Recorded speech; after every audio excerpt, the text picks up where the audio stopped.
wanted to say welcome to everyone that is here and to everyone who planned to be here, and then the day was so gorgeous. I can't even tell you. I've been kind of showered with a few notes here and there asking me to record this. So although that wasn't my plan, I am going to do it because I know there are people that would be interested in hearing a little bit more. So this is my fourth round of doing quarterly moon brief informational sessions. So I have my windows open. Just wanted to let you know that you may be hearing some cars every once in a while, or neighbors or dogs. So such a beautiful day. I wanted the fresh air. So hopefully you're in a location where you have that as well. So this is really focused on the moon briefs. And I know all of you do receive the moon briefs. And many of you have had questions along the way. And I've answered them briefly, but at the same time said, I'll hold a session to have some more information about what I'm writing about. Because if you're not familiar with some of the terminology, two things happen. One is you just skim over it and you read what makes sense to you, and that's really important. Whatever resonates is really the message for each of us every day. And the other is there are energies within some of those words that are Sanskrit words that appear to be at the beginning, especially where we set the stage, that once you have a little more information about what they mean, you can visualize the energies coming in a different way.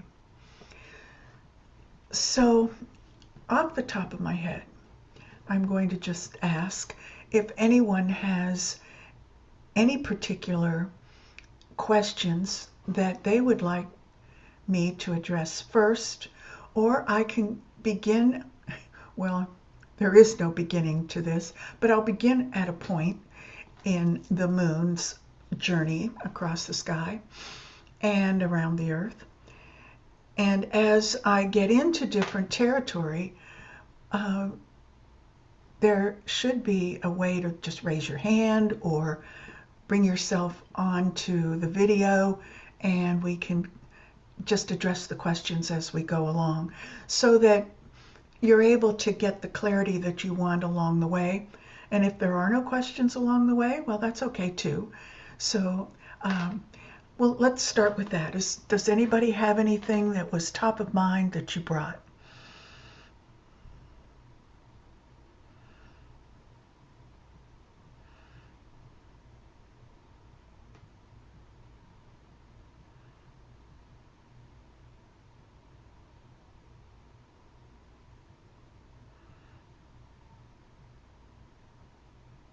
Okay.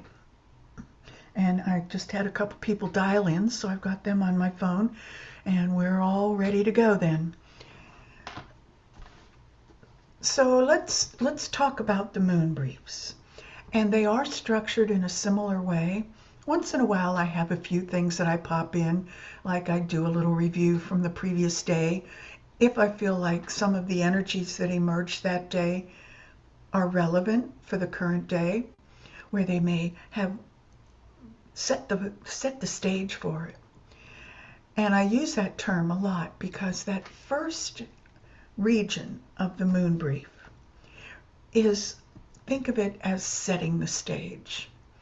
It's locating the moon in a certain area of the sky.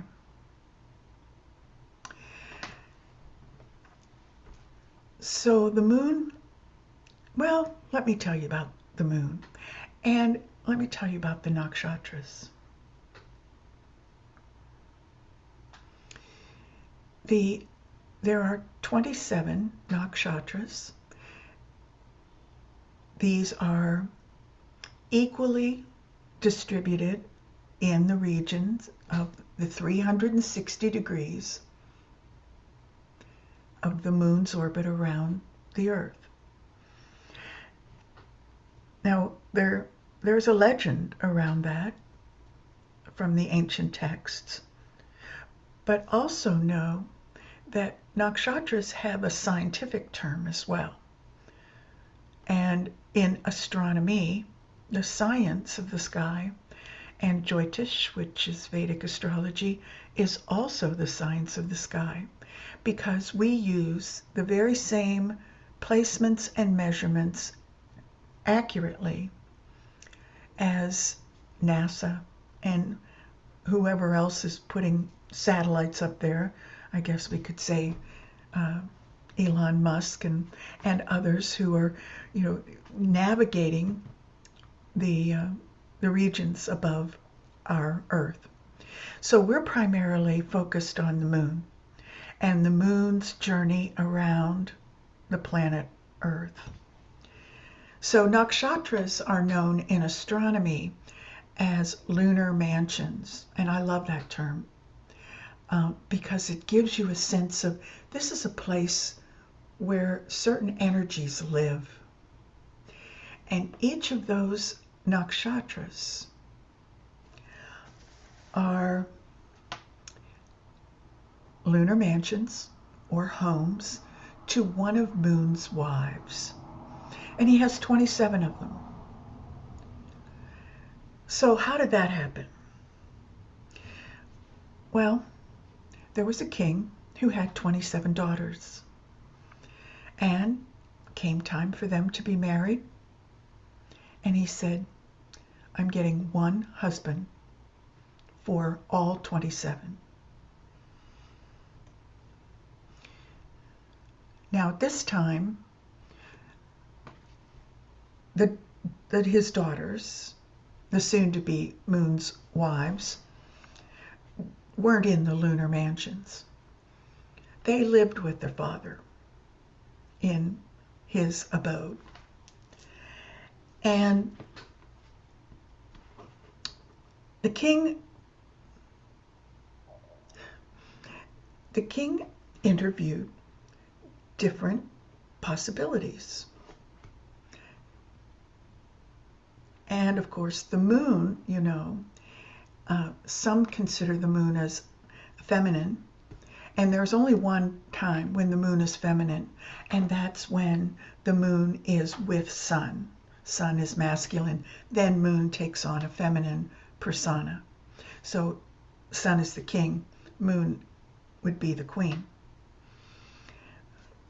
But in all other cases, moon is masculine. And he's really handsome. Very, very handsome. And he was a desirable catch. And so when the daughters found out that Moon was on the list, they were really excited. So they all went to their father and said, we want to marry Moon. Let's do that. We want Moon to be our husband. So there's some variability to some of the details around this. One is that when I'm telling this story and it's to children, I say that it is the daughters of the moon. But for the adults, this is the version. But there are other versions that are, just slightly different here and there, having to do with how things got the way they got. Well, I'll just get through this rather quickly so that we can get started on what the moon briefs are all about, because they're all about the moon visiting his wives. So how he got there. Moon became the husband of 27 daughters. Now he had 27 wives. So the king said, okay, now we need some place for these wives to live. And so all the wives, this is where there's a slight variance in some of the different ways that you'll hear the story, but I'll talk about it this way. All the wives went to one large region in the sky where Moon would be, because at that time Moon didn't revolve around the earth. Moon had just one fixed place because he was always full.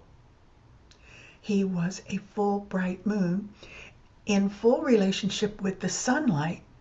So sun and moon had their relationship, and now full moon, called Purnima, that's the Sanskrit for full moon, Purnima, and it means pure light. The moon was full, 7/24, every day, every night. And the daughters all lived in the vicinity of Moon. Well, Moon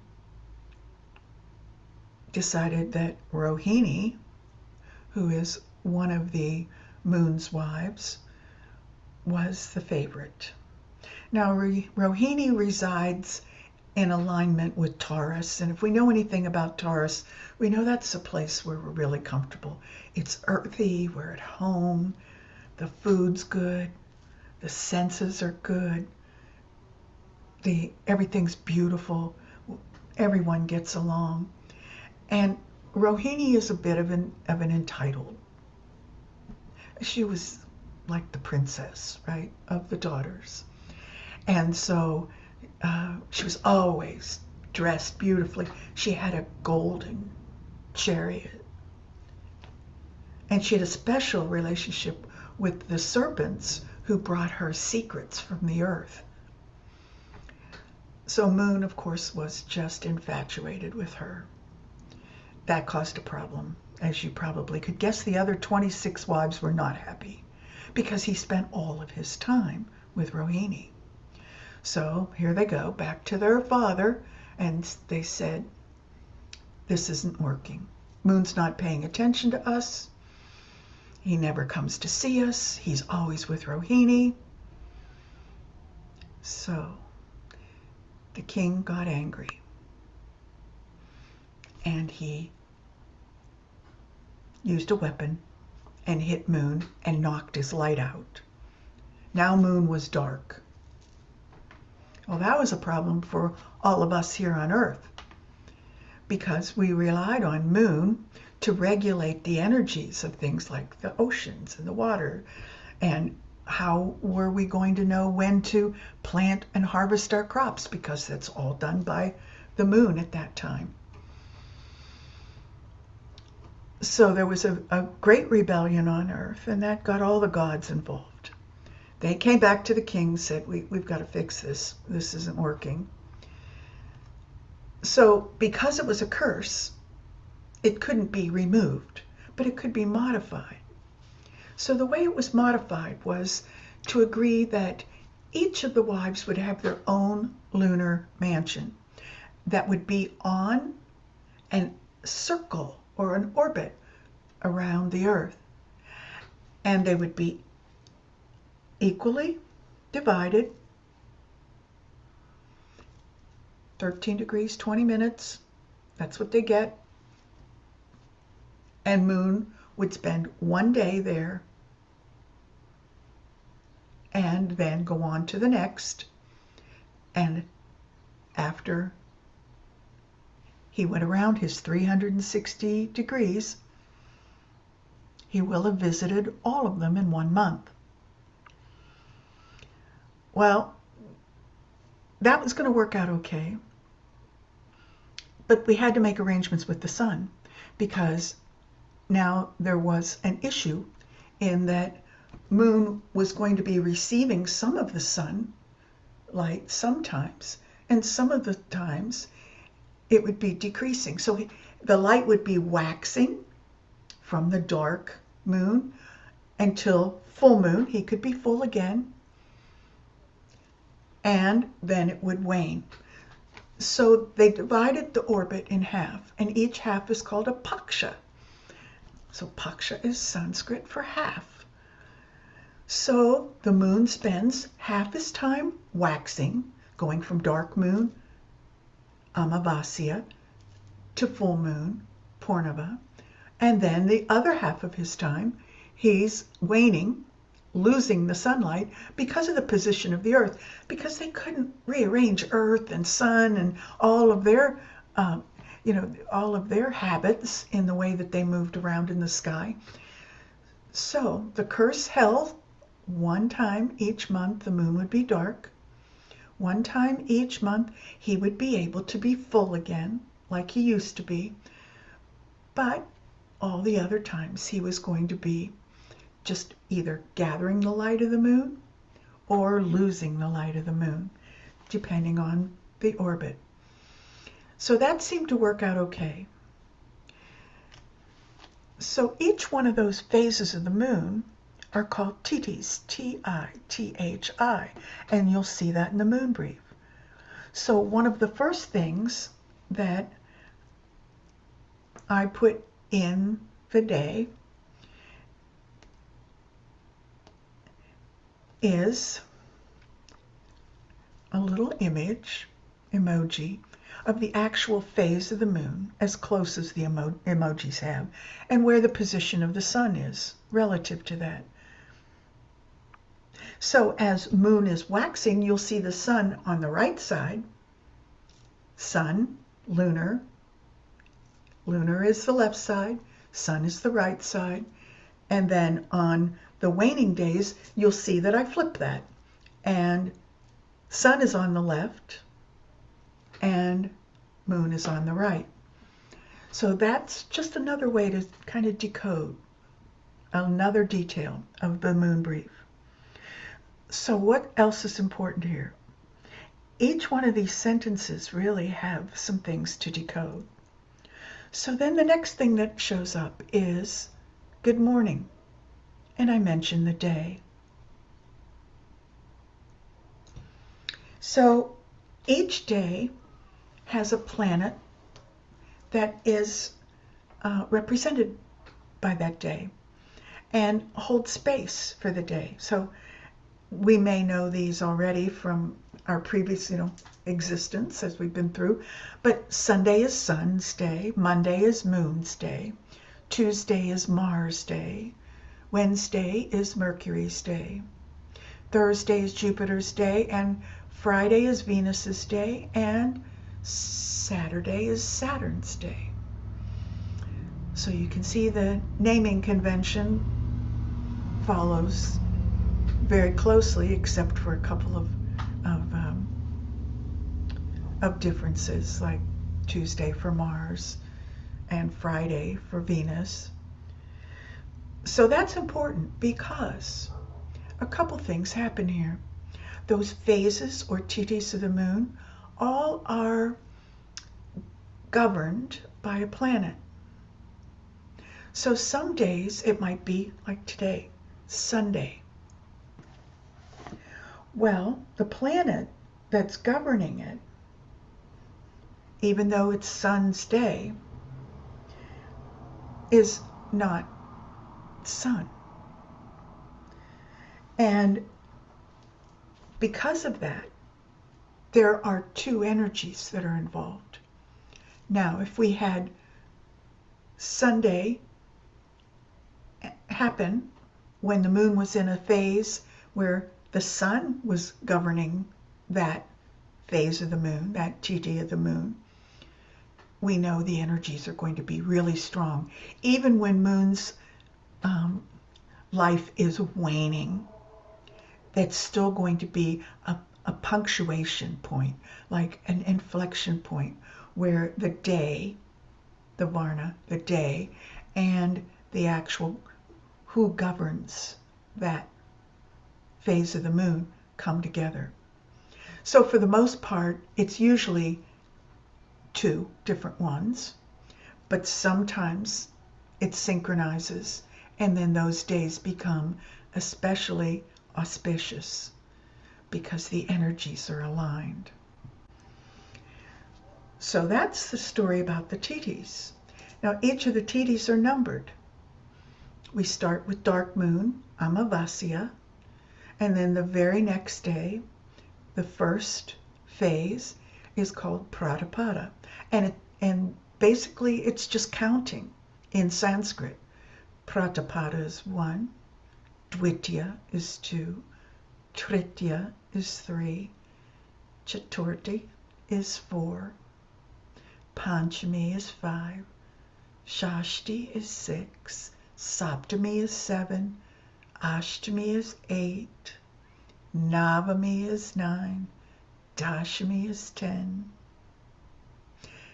Ekadashi is 11, Dwadashi is 12, Treyodashi is 13, and Chaturdashi is 14, and now it's full moon, Purnima. So after Purnima, this very same numerical sequence happens. We start with Pradapada all the way down to Chaturdashi, only this time it's the dark, waning phases, and we come back to Amavasya. So if you think about 2 points, which we know about, we have dark moon and we have full moon. We have Amavasya and we have Purnima. So those are the Sanskrit terms for that. So I like to name the tithi or the phase, then give you a little bit of information about the planet that may be governing it, and anything else that might be of interest for us as humans, that we're receiving energy from this relationship. Remember, the phases of the moon, the tithis, are a relationship between sun and moon. So we haven't gotten to the wives yet. Sun and moon are having a relationship where they share light. Sun brings it to moon, and moon reflects it to us. So we get the benefit of direct sun, and we get the benefit of a reflected light from moon as well. So that's how the phases of the moon may impact us. So today, and for the last couple of days, I've talked about blended energies. Well, why does that happen? Well, generally the calendar, the Hindu calendar, which is the Vedic calendar for Vedic astrology, and astronomy looks at the same thing, is that at sunrise, whatever phase or tithi the moon is in, that's the one that we recognize for the whole day. I go under that a little bit deeper in that there are days, like today, where the moon may have been a particular phase at sunrise, but then within an hour or two, he's already in the next phase, which is going to go until the next morning. So there is an energetic blend that happens, and without going into a lot of math, but I'll talk about what that means. Like for instance, if the moon is in a phase from yesterday for 10% of the day after sunrise today, which is about right, and then goes into the next one, he's going to be 90% in that other one that isn't even recognized on the calendar. So I like to be able to be thorough, and often the energies of the higher percentage of the phase for our waking hours are really important to us. Like today, we have that very same experience. Dashami was just available, Shukla, meaning the bright light, because we're moving into a full moon, we're waxing. So Shukla means brightening or getting lighter. We started in a way that it was Shukla Dashami, where the morning was very strong for spiritual practices. So people that did their practices may have felt a little more intense, a little more depth to their internal way of being. And I wanted to be able to talk about that. Also, this morning in Shukla, brightening, Dashami, the 10th tithi, it was a good time for people to get married. So if they were looking ahead and they wanted to pick some times where the moon was in a good and great opportunity for marriage, this morning would have been a good time for that. Then after about, I don't know exactly what time, I think it was around, there it is, about 10 o'clock or so, moon moved into Ekadashi, Shukla Ekadashi, which is the brightening 11th Tithi. And now the energy shifts, but we still have some of the beneficial energy from the morning because it happened, and we hold it steady since it was still available after sunrise. Think of it as it set the tone for the day, but then we get all this other stuff happening. And so Shukla Ekadashi, which happened from mid-morning until tomorrow morning after sunrise, was a great time for artistic pursuits, also for marriages, religious ceremonies, travel, and observing traditions. And so when we look at those and we say that's what those energies are, that is the sun-moon relationship, which without sun, Earth is not living, and without moon, Earth has no rhythm and no cycles and processes. So looking at that, tomorrow what will happen is we'll go into Shukla Dwadashi, which is the bright 12th Tithi, so you can see how it sequences. And the favorable activities, again, are going to be marriage. So we're in that region of the sky where that particular ceremony, everybody looks for those days that follow this philosophy, and they book their marriages. It's also a very good day tomorrow for health. So if you're doing something to improve your health, tomorrow is a great day for that. What I try to do is I don't take vitamins every day, but I take my vitamins on days when the moon's phase, or the moon's tithi, is indicating that it's a good day for health. Because I feel like that's the day the energies are coming in, the vitamins are going to be more potent for me. And also tomorrow will be anything that you happen to start, a project, some type of effort, a relationship, maybe a new routine in your day will be very successful, and it will be stabilized for the future. So getting into that, that's just about the phases of the moon. So each time the moon moves from one lunar mansion to visit a wife to the next one, he's not in the same tithi, he's not in the same phase. So when you think about it that way, there will be times when moon might be in a particular nakshatra, and I'll just mention Rohini because I mentioned her earlier. So it might be he sometimes, depending on the cycle, is visiting Rohini at full moon. Well, he's going to be in his glory during that time. He's going to come fully ready to experience whatever he is going to experience. All of the fun and joy that they have together. Sometimes his phase will be Amavasya, dark moon. Now he's going to feel like, okay, and you think about a relationship, a marriage relationship.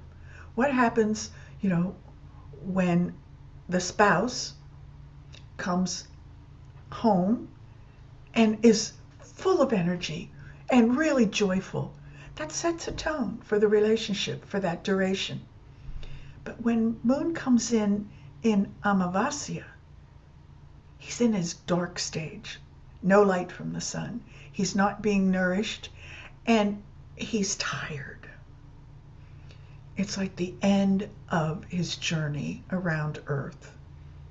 He's been to all the wives, and now he's back, and he wants to retreat. So when you think about the spouse coming home, spouse says, I need to go take a nap. I'll get with you later. And you're left there, well, okay, thank you. I get it. That's no problem.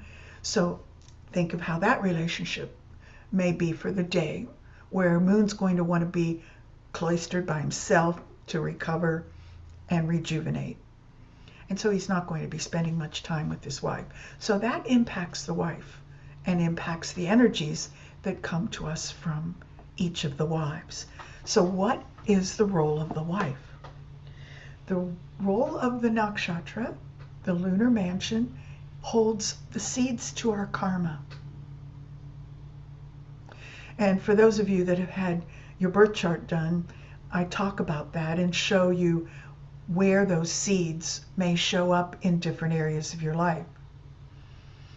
So depending on what sign you have a planet in, or what house, houses and signs are together, but whatever planet might be in a particular house or sign will indicate what effect that's going to have. What kind of energetic effect are you going to be given to look at karma around that? So say, for instance, you have, let's just use Moon. Say Moon is in your 10th house of work, of career. And this month, any month, some month as an example, he goes into your 10th house, goes across your birth chart, goes around, transits into your house of work, and he's in Amavasya. No energy. Resilience is gone. Just wants to be left alone to retreat, recalibrate, and restore. So you might have a really, since the Moon represents our mind, you might have kind of a off day that day where things at work just don't make sense. You're trying to figure things out, or maybe something that you'd planned falls through the cracks, drop a couple balls here and there, or you forget something. Now let's flip it. It could be any of the other phases along the way, right? But we'll go directly to full moon. So what happens if full moon is in your 10th house of career or work?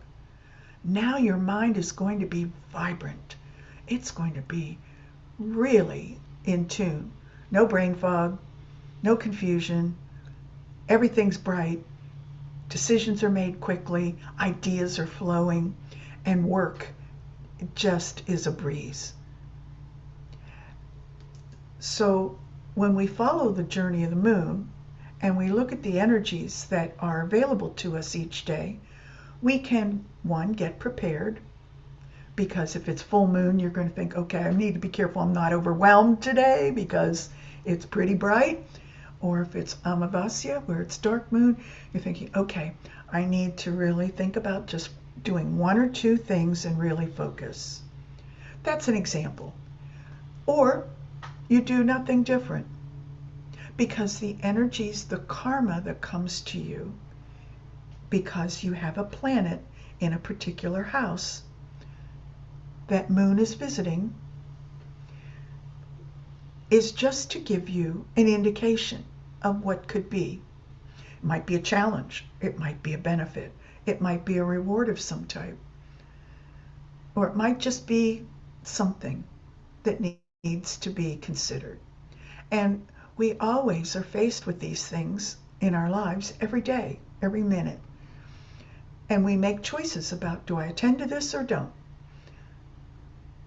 Do I get into that confrontation, or do I choose my battles? And do I adopt these ideas and manifest something or not? And so think of all those things as coming in as karmic lessons, and we get an opportunity, because we have free will. It's not predestined. It's not like the energies are wrapping us up and making us do things. The energies are coming to us to light up a particular situation. And that word often has a connotation where we don't like, but situations can be good too. So let's think about it as not being good or bad, but just being a circumstance of some type that we have a choice to look at in whatever way we do. So that's what happens when the moon goes to each of the wives. So then the moon brief talks about the nakshatra, talks about the different wives. And the energy is the energy for you as a general purpose. If you know where the energy is focused because you have a planet somewhere in your chart, like if you happen to have a planet that at the time of your birth was in Rohini, then when moon comes to Rohini, you're going to be feeling that energy pretty strongly, depending on the phase that the moon is in.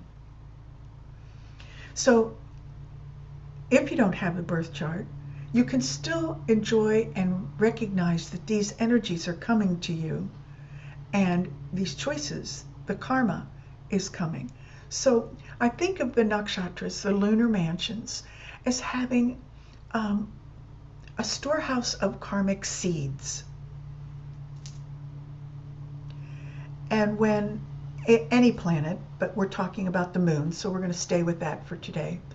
When the moon comes in to visit one of his wives, whatever seeds, meaning her attributes, her lessons, and if we think about how that works in our life, as we were a child, maybe still as an adult, we have people that mentor us. They have certain attributes and they bring us certain lessons. We may also have people who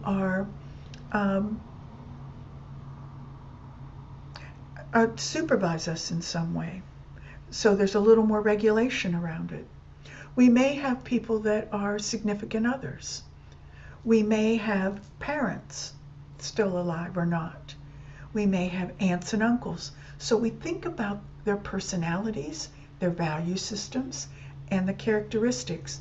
And if you happen to have a family, like I did, my mom and dad would farm me out. They came from both of them had 5 brothers and sisters, so there were 6 children in each of the families. And so they would, kind of farm me out or send me to ask questions to different aunts and uncles because they had different skills, they had different attributes, they had different talents. So if I wanted to spend a few days in art, I'd go to this aunt. If I had science questions, I'd go over here to my uncle, who is a research scientist. That's just, a couple of things, but we all know how that works. So each of the wives have their own characteristics, and they bring to us the seeds of those characteristics. So say, for instance, moon goes into Rohini, and it lights up your 10th house of work in some way. Rohini sensual. Rohini wants luxury. Rohini brings karma around excess, buying too much, maybe managing money in a way. Rohini also brings the spirit of entrepreneurship. So there's an opportunity to be able to be creative and begin something that is going to be substantial in your life. There are quite a few other characteristics, a lot of them, but you can see how that might light up your day. And if moon happens to be in one of those two diametrically opposed phases or tithis, Amavasya, dark moon, or Purnima, full moon, you're going to be receiving the most energy or the least energy from moon of these characteristics. So in other words, the energy is going to support those characteristics and arrive on the light of the moon. So I'm going to take a breath for a minute and see if anybody has any questions, and then I'd like to tell you a little bit about the wives.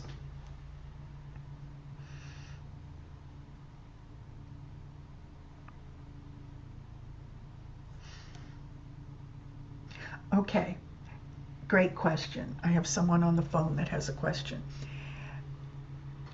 This person messaged me and asked if the moon would be arriving to visit the wife in the same phase each month. And I may have gone over that really quickly, and I apologize, but no.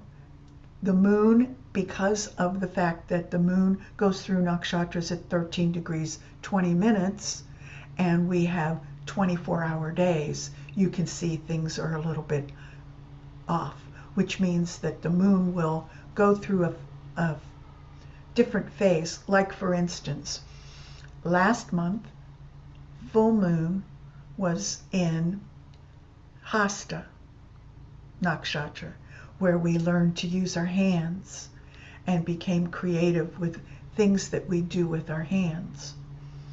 This month, moon's going to be in Svati, and that's a couple nakshatras later, couple lunar mansions down the block, so to speak. And so when moon will be in Svati and full, the energies, the karmic seeds that come from that, will be about learning how to cut away things that no longer serve you. Using the sword, which is the symbol, to cut away obstacles and create a clear path. Sometimes I visualize Svati as being like, you're in the jungle with a machete, and the only way to go is forward, but you really have to cut your own path to get there. And so moon's coming into Svati in a full moon phase, which means the energy is going to be really strong, and the lesson's going to be, how do we make our path more efficient? How do we learn how to not get sidetracked and stay focused? So Svati brings those energies, again, kind of that single-minded purpose karmic lesson. Because we know what happens when we multitask, because I do that all the time, and then I forget where I started and I leave something behind. So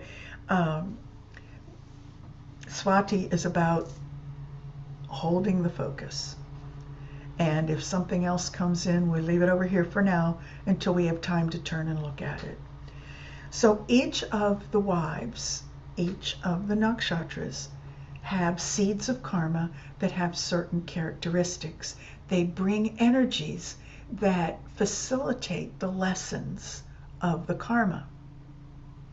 Now there's a whole filtering system that goes on as well that I could get into, but I won't, having to do with coming through a zodiac sign, which each of those, have their own qualities. And think of the seeds landing in a zodiac sign that is aligned with that nakshatra, because the nakshatras are always aligned with the same zodiac sign. Rohini is always going to be aligned with Taurus. Svati is always going to be aligned with Libra. And so the karmic seeds are always going to go from the nakshatra, from the wife, with all of the attributes of the wife, always going to go to the environment, the soil of that zodiac sign. So, seeds of karma reside in each one of the lunar mansions, and each of the moon's wives have personalities and characteristics that influence those seeds. Like, for instance, we all know somebody that likes a particular type of, we'll just use flowers as an example. Somebody may love violets and somebody else may not. Somebody else might like roses and somebody else likes daisies. You get the picture. So we could say 27 plants, 27 wives, they each have a favorite. And so from some of the nakshatras, we may get roses. From some we may get lotuses. From one we may get daisies. And each one is going to be different. So when we look at the plants that are aligned with the nakshatras, and I do that behind the scenes, because if I start writing about all of this every morning, I won't get anything else done, first of all, and it's going to be a book instead of just a 2-minute read. But I take a look at what are the symbols for this nakshatra. So let's go back, and the one that's coming up is Swati. And I mentioned that Swati had a sword as a symbol. So I look at the symbols and I think, okay, now how do I write about that? I'm not going to say, sometimes I'll say the sword's a symbol and we can cut away obstacles. But sometimes I just say that it's a great day to remove obstacles and overcome things that are challenges. Now, I've gotten that because there are certain symbols and certain plants. There are stars that are in the sky that the lunar mansion surrounds. So all of these things are like behind the scenes that I look at, and there are about 50 to 60 different attributes for each of the nakshatras, and for the most part they're all different from each other. So looking at the description of the nakshatra, then I want to bring it into the real world. How does this affect someone in their life?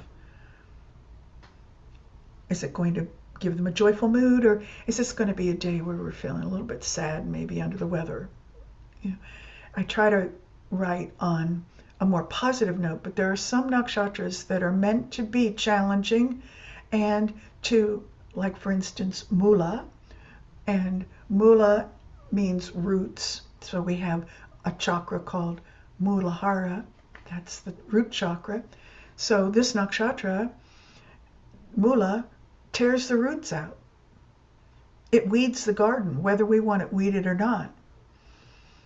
And so when Moon goes into Mula, and he does every month, this is why often, once you start looking at the cycles and you see the different energies that come through day after day after day after day, you start realizing that before you may have known about this, you had you had up days and down days. You had productive days and you had lazy days. And they seem to come and go and flow without much rhyme or reason. And when we start looking at the nakshatra energies and the karmic seeds that are brought before us, our lessons, our circumstances, our rewards, our benefits, all that's karma. When we see those actually overtly written about, I go, oh yeah. I have some people that read the moon brief at the end of the day because they don't want to be predisposed to anything. That's a cool thing. And other people that read them first thing, when I get them out first thing, and other people read them on their lunch break, which lately has been more my line of my timeline. But I really try to do it in the morning. So when we look at the energies, some days they're going to sync up and some days not. Now, why would that happen? That would happen based on your own personal birth chart. So for the most part, about 75 to 80% of Moon's journeys and the energies that come to us each month are generally applied to just about anything in our life. Our home life, our significant other, our friendships, our ability to be seen, our work. List goes on and on. There are 12 of those. And so they will influence them and you can relate to it. If you know where things are in your chart, then it's a little different. Because if the moon is just traveling and you're thinking about the energies that are coming in, you can see them show up in different circumstances. If you know that that moon that day is in that nakshatra that also happens to be one that's important in your birth life or birth chart, then you may recognize that it shows up specifically stronger, either in an auspicious way or not challenging way, in that particular region of your life, like your significant other, your home life, your work life. I'm just using 3 examples because those show up pretty regularly for people. But there are 12 because there's one for each of the zodiac signs. So moon briefs are still useful when you don't have your chart, because you can apply them in a way that you recognize, okay, this happened, but this didn't. Or none of this happened, or all of it did. And each of us are different. So often I get a note back from quite a few people pretty much every day, but not the same people, which I find interesting. Say, yeah, this one really resonated with me. This one was spot on. Or nope, couldn't relate to this one at all. Didn't hit the mark. Maybe I happen to have the birth chart for that person. I look at it and go, yeah, there's nothing there that really is an issue. So these energies wouldn't be applicable. It's just, your average day for that person. So that's, in a nutshell, how Vedic astrology with the moon emphasis shows up. So for people that use Vedic astrology, so looking at that, there is a strong influence from the moon. The moon is the closest planet to the Earth. Of course, it's causing influence. And everyone talks about the waves of the ocean and the high and low tide. That's just an example that's pretty obvious.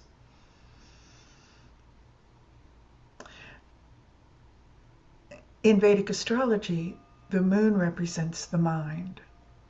And so for those that use Vedic astrology as their birth chart blueprint, when you ask them what their sign is, they will tell you their moon sign, not their sun sign. And because the moon is our mind and the sun is our personality, how we show up in our physical body,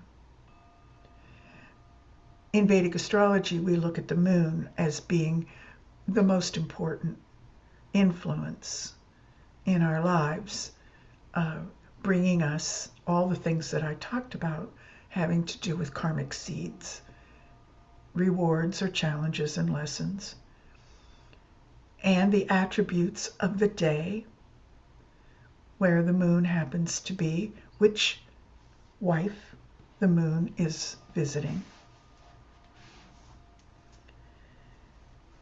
And so, just to give you a summary, and I know you won't remember this, but it's on a recording now, so you could go back and reference it. I'm just going to give you a couple keywords for each of the wives. And if you happen to know what your moon sign is, when moon goes into your moon nakshatra, your birth nakshatra, that's really an important day for you. It's like having a birthday every month. So we have Ashwini. Ashwini is formless energy before it becomes form. It is the spirit of consciousness. Then we have Bharani, and the sun happens to be there now, where the energy comes into a womb or into an idea and manifests. Bharani is about creation. Kritika, cutting away, becoming independent. After the birth, we become independent. After creating whatever we create, we're always creating things on earth, always. We create movement, we create our food, we cook, we do what we do. We may be into the arts or music or not, or we may create with our ideas. We create with our businesses. So we're always creating. It's not just about having children. Although, that's the story, that is the symbol. But Kritika then is where we cut it away. It becomes an independent entity. Like, for instance, Birani is when you're painting on the canvas. And when you're done, it's Kritika. It's now its own freestanding entity. Then we have Rohini, and I've talked enough about Rohini. From Rohini, we go to Mrigashira. Mrigashira is a deer. So we think about the qualities of a tribe or living in a herd and a family structure and the peaceful quality of a deer, but the alert quality for even the slightest sense of danger. And then they're nimble and bound away. Then we have Ardra. Ardra is the storm. It's that dense time before we are in a tornado, which we may get rainstorms and tornadoes here tomorrow. I know some of you are elsewhere. I'm New York and Florida and someone in Colorado on the phone. And so we have that, and Ardra is the teardrop, where after the storm then we feel purified. We have that lush smell of green and growth. Purnavasu is the wife that has a divine connection to the home in the cosmos, in the consciousness, and a connection to the home on earth. And Purnavasu has a tendency to be conflicted because of being pulled toward divine and being pulled to the material living on the earth. Pusha is the ultimate mother, self-sacrificing caregiver. Ashleisha brings the wisdom of the serpents, like Rohini did. And Ashleisha is very much internal, and if disturbed, has a little bit of a temper, let's just call it that. So Ashleisha is either going to slither away like a snake when disturbed, or turn and strike. So Ashleisha tends to be a little more reactive. So you can think about the karmic seeds that might come through from that. Magha is the king, and this is where the king becomes authoritarian with whomever he happens to be in contact with. If he's with friends, he's taking charge. If he's in the workplace, suddenly he's the one in charge. Maybe he's not supposed to be, or she's not supposed to be in charge, but Magha is the place where we learn how to be a leader in a way that's compassionate and egalitarian and not directive. Then we have where the moon is now, Purva Falguni, which is a partner. There are two nakshatras that create one constellation, and it's Purva Falguni and Uttara Falguni. So in other words, think of them as living in a duplex. Okay? They each have their own space, but their lunar mansion is connected. And Purva Falguni is the place where it's called the courtship nakshatra. It's a place where it's flirty, it's fun, it's joyful, it's playful, meeting new people, maybe meeting someone who could be a significant other.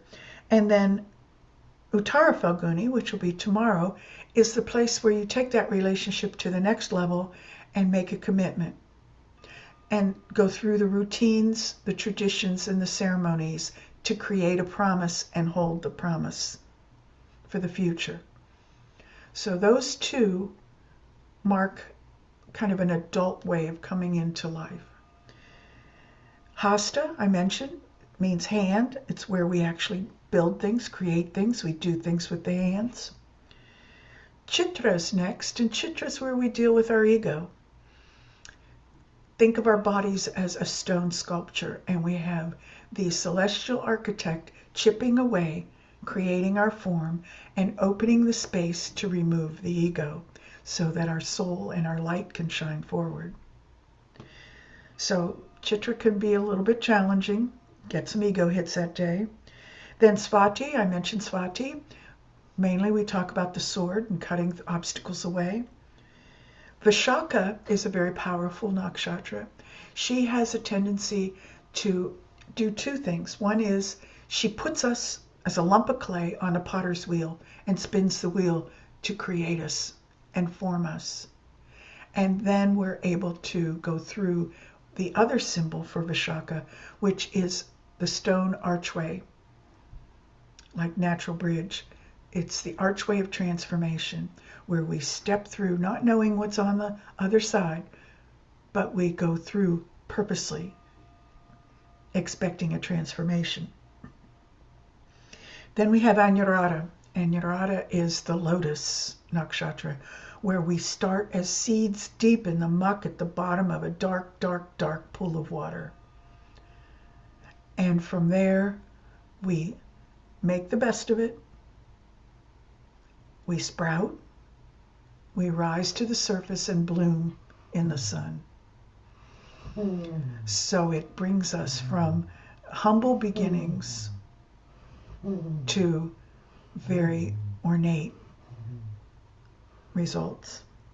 So Anuradha is very deep into the subconscious. Then we have Jayastra. She's the oldest wife, the oldest sister, and she is constantly being marginalized, one, because she's older, two, because she is the referential leader as being firstborn.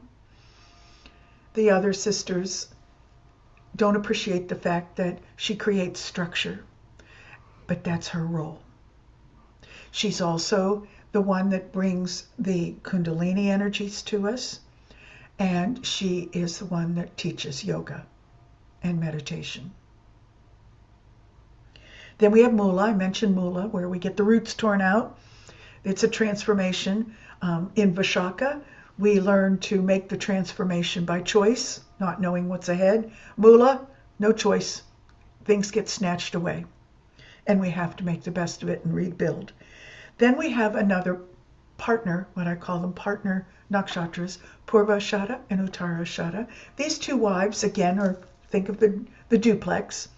They share a constellation, and the first one is recovering from Mula, learning to live simply, very simply, with just the bare necessities. And then Uttarashada has the ability to become victorious over our lower nature. So you can see now we're starting to mature as we go through the cycle of these nakshatras. The energies go more from our bodies to our minds to more of a spiritual growth and development. And this is the region of the sky for that. Then we have Shravana. So after we've gone through all this, this is the place where we go on silent retreat. We go deep into meditation. If you can, on a Shravana day, it's a great way to rest the mind. Spend some time, maybe even 15 minutes, maybe half a day if you get that luxury, to be silent. Say nothing. Get off of everything, all the devices, and be somewhere where you can just be. Because this is the location where we now have gotten what we need to move into the final round, the last of the nakshatras before we repeat again. And this is where we need to assimilate all of the things that have come to us, the karmic lessons. Then we go to Dhanishta, exact opposite. It's noisy. There's a drum, there's a flute, there's a party, there's dancing. It's a celebration. So we go from learning how to go inward assimilate and learn from all of our karmic lessons, the good ones, the bad ones, and then we're allowed to celebrate for a day.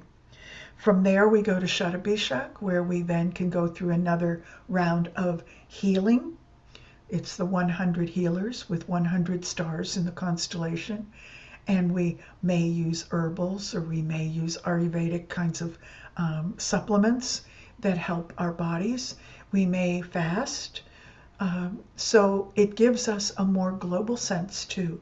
We understand the dark world, we understand the light world, and we stand in the middle, able to see both perspectives. Now we come to the final location where we have 2 nakshatras back in, townhouses, duplexes, sharing the same nakshatra. Purva Bhadrapada and Uttara Bhadrapada. Purva Bhadrapada is where, now that we've learned, we have managed and received and made decisions around karma for almost a full month. We are able to start looking at our lower nature and how we want to move away from that. And when we get to Uttara Bhadrapada, which is that partner one, the symbol for this is the death cot.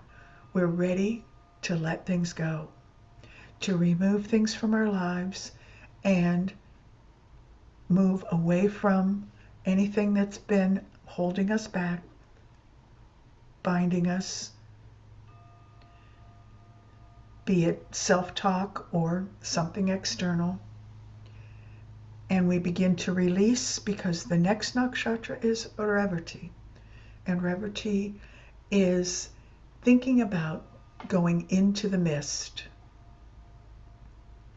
I think of Revati as being like the mists of Avalon, the story of Camelot, if you know that story, where to get to Camelot, you have to go across the water, and Revati is aligned with Pisces, which is water, and we go across the water and go into the mist where things are confusing, and then we become formless, we dissolve in the mist, and we're back to Ashwini, back to the beginning, and we start another round where we have the chance to be formless and pure and come back and start again.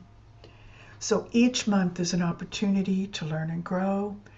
Each month is an opportunity to find our dharmic path, to make decisions with our free will, and live our lives. So, let me see, I've gotten another message. It might be someone that's on the phone.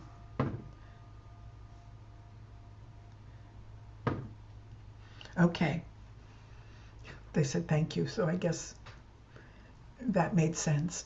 So I have talked a long time, and I really meant this to be a Q&A, which I think we all decided that Q&A was okay, but not exactly the time for it.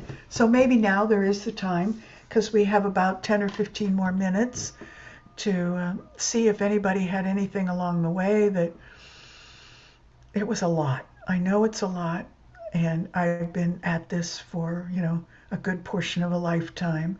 So I was trying to think about, how do I distill this down into a way that gives us a nice overview. Maybe there'll be a few things you can latch on to, and a few things that, just not this time around, but they'll come. So I'll wait and see if we have any more questions.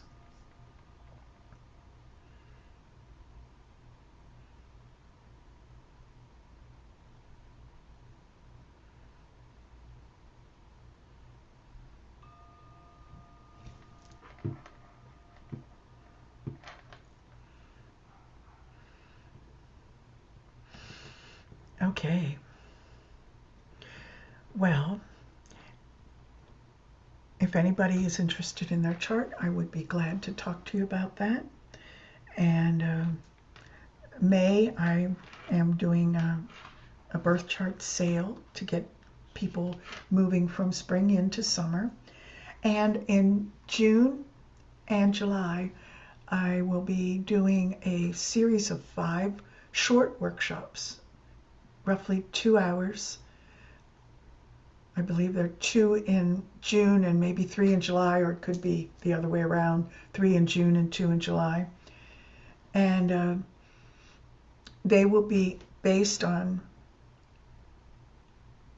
Vedic astrology, going into more of the detail. And if you choose and you're interested in having a chart done, and you might want to do both, have your chart done and the workshop, wait, because part of what's happening in the workshop is that I will do your chart for you as part of the package for the workshop. And so for the cost of a birth chart, you get not just the birth chart, but the workshop too, if you wait until June and July to have that done, if you have an interest. So I can talk to anybody that's interested in that offline. Just send me a message, give you more details. There's information on the website if you choose to go out and look at that. It's going to be under the category workshops and trainings on the website. So you won't find it under classes or moon events. It's under workshops and training. So, whew, I think I'll have a drink of water.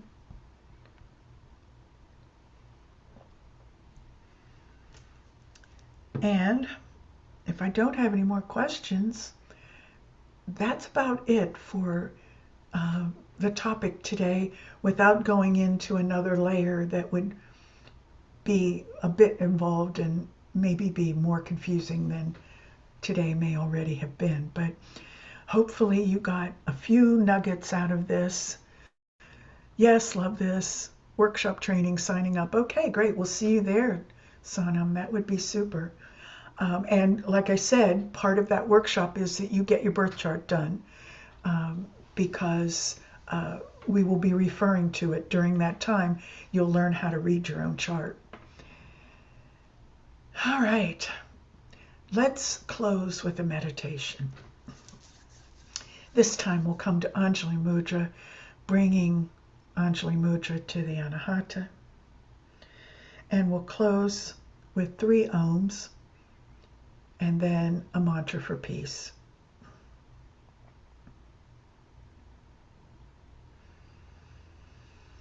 Inhale and exhale.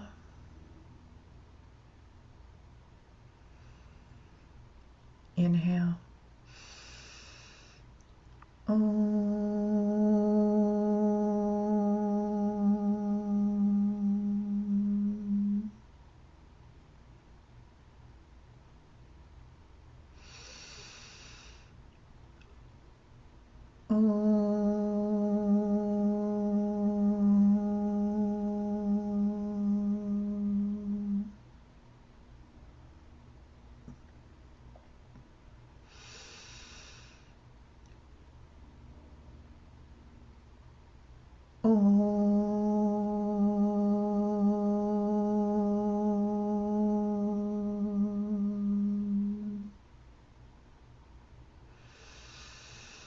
Om Shanti, Shanti, Shanti.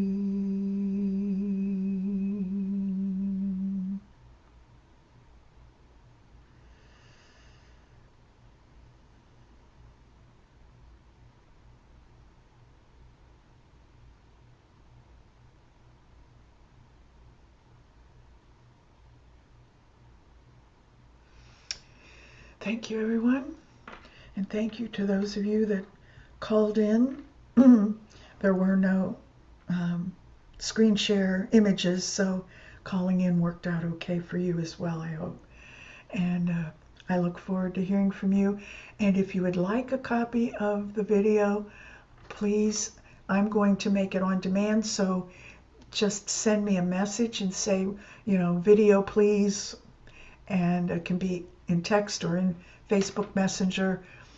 And when I get it, I'll probably want to tweak a few things here and there, but I should work on it this weekend and I will get it to you. So namaste, everyone. It's been a joy and a pleasure to share the moon journey with you.